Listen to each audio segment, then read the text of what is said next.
ஸ்ரீமதே ராமானுஜாய நமக.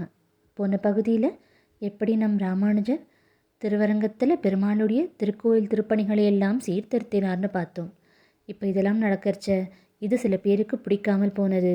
அதனால் எப்படியாவது ராமானுஜரை கொல்ல வேணுன்ற அளவுக்கு போய்விட்டனர். சரி, கொல்வதுன்னா எப்படி கொல்வது?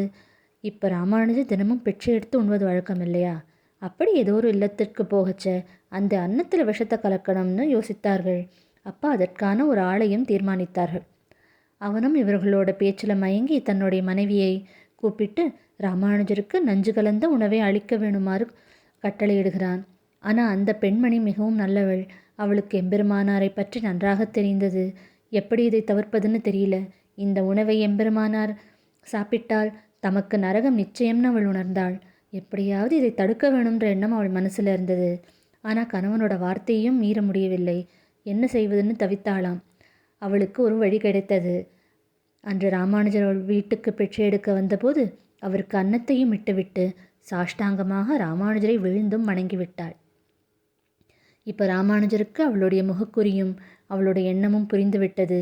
ஏதோ ஒரு காரணத்துக்காக இந்த அமுதை நான் உண்ணக்கூடாதுன்றதற்காகத்தான் அவள் செய்தாண்டதை புரிந்து கொண்டார்.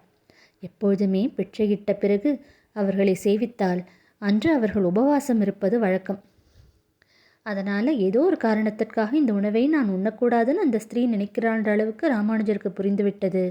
அப்போது மீதி அரிசியெல்லாம் அன்று சரி உபவாசம் இருக்கணும் இல்லையா?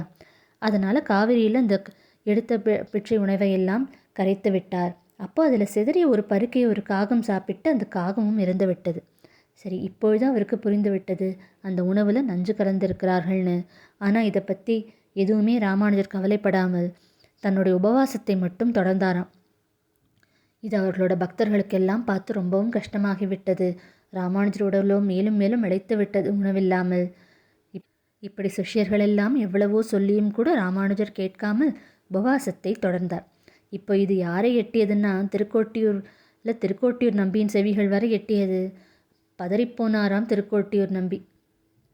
ராமானுஜரை பார்க்க தன் சீடரை பார்க்க ஓடோடி வருகிறாராம் திருவரங்கத்திற்கு.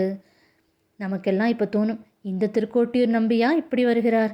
அன்னைக்கு இவர் தானே ஒரு மாதம் ராமானுஜரை உபவாசம் இருக்க வைத்து 18 முறை அங்கும் இங்குமாக அலைய வைத்து மந்திரோபதேசம் செய்தவர்.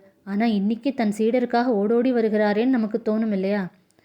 இப்போ ராமானுஜரும் திருக்கோட்டியூர் நம்பி வருகிறாரேன்னு ஓடி வந்தாராம். அவரால் நடக்கக்கூட முடியல. தள்ளாடி தள்ளாடி வருகிறார், வேறு வழி இல்லை.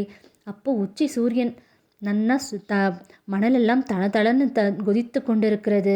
ஆனால் திருக்கோட்டியூர் நம்பி வருகிறான்றதற்காக அவர் எந்த கஷ்டத்தையும் பார்க்காமல் அவரை பார்க்க வேணும், சேவிக்க வேணும்னு வருகிறாராம் ராமானுஜர்.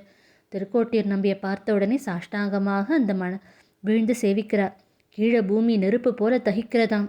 ஆனால் இந்த ராமானுஜர் அதை பற்றியெல்லாம் யோசிக்காமல் அவர் திருவடிகளில் விழுகிறார். ஆனால் திருக்கோட்டியூர் நம்பி எழுந்திரும்னு கூட சொல்லவில்லையாம். இப்போ இவர் அதே திருக்கோட்டியூர் நம்பி தானே நமக்கு தோணும்.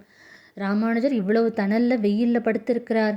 இவ்வளவு உணவு உண்ணாமல் மெலிந்த உடலோடு இருக்கிறார். ஆனால் இப்பவும் கொஞ்சமும் கரையாமல் அவரை விழுந்தபாடே வைத்திருக்கிறாரே, தூக்கி உயர்த்தவே இல்லையேன்னு அங்கிருந்தவர்களுக்கெல்லாம் கோபம். ஆனால் எல்லாரும் அமைதியாக இருக்கிறார்களாம். அப்போது பெரிய திருமலை நம்பிகளோட மருமகனான கிடாம்பியாச்சான் இருக்கிறார் இல்லையா, அவருக்கு அதை பார்த்து தாங்கலை. நேராக வந்தாராம். கீழே படுத்த ராமானுஜரோட திருமேனியை தன் மீது வாரி போட்டு கொண்டாராம்.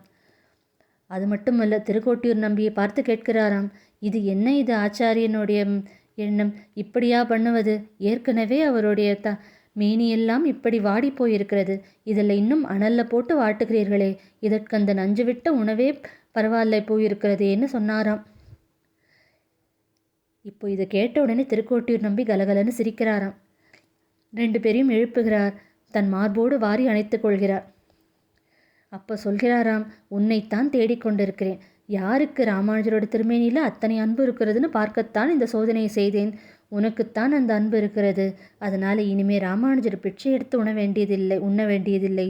நீயே அவருக்கு திருவமுது சமைத்து அவருக்கு உணவளிக்க வேணும்னு அவருக்கு அந்த பொறுப்பை அளிக்கிறார். இப்போ இதை கேட்டோன்னே கிடாம்பியாச்சானுக்கும் அவ்வளவு சந்தோஷமாம். தன்னுடைய ராமானுஜருக்கு சேவை செய்யும் பாக்கியம் கிடைத்தது இல்லையா? அதனால் அவருக்கு அவ்வளவு ஆனந்தம்.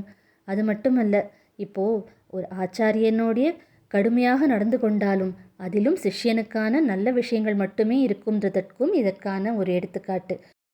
முதல் முறை அவர் சோதித்தார் ராமானுஜரை திருமந்திர உபதேசத்தின் போது. அது ராமானுஜர் என்னும் மகா பொக்கிஷம் நமக்கெல்லாம் கிடைக்க வேணும் என்பதற்காக. இம்முறை மீண்டும் சோதித்தார். அது அந்த கிடைத்த அந்த பொக்கிஷத்தை எந்த குறையுமின்றி காப்பாற்ற வேண்டும் என்ற ஒரே எண்ணத்தோடு. இனி தொடர்ந்து ராமானுஜருடைய லீலைகளையும் அவருடைய பெருமைகளையெல்லாம் தொடர்ந்து சேவிக்கலாம்.